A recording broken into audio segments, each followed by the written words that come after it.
Welcome everyone. Today we're talking about networking because we have the Intern Queen Party coming back in person in New York City later this month. And so we thought we better get into that in-person networking advice. We're all a little rusty, haven't done it in a while. My best piece of advice is to do your research ahead of time. I can't tell you how many times people go to panel events without looking to see who's gonna be on the panel. And then they're like, oh, I wish I knew that so-and-so was gonna be there. I made a dinner for right after this and I can't stay to talk to them, right? You always hear that. So do your homework ahead of time and research who's sitting on the panel, who's attended the event in the future, or sorry, who's attended the event in the past, right? You could always look on Twitter or Instagram from pre-pandemic when they used to do the event in person to try to figure that out. But just doing a little bit of preparation before you go to an event can really help in terms of networking and really being intentional and focused when you're, trying to meet new people and talk with them. The second thing is, and I've talked about this in my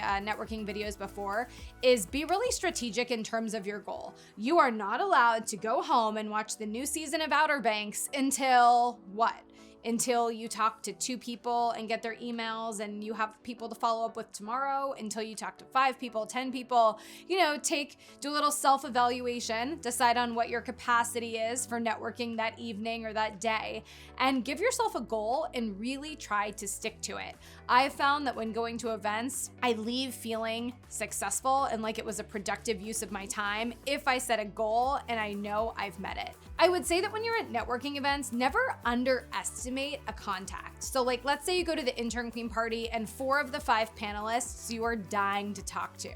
Don't underestimate the power of that 5th panelist, okay? You never know when you're going to switch industries or need to tap into different resources or who that panelist knows in the company or in the field that you want to get into. So never underestimate the power of a contact. You're always introducing yourself to people and you're looking for that click. It's not going to click with everyone, but when it does click, it is so worth it. And when you're meeting people at a place like the Intern Queen Party, make sure that if you have a specific question, you ask it.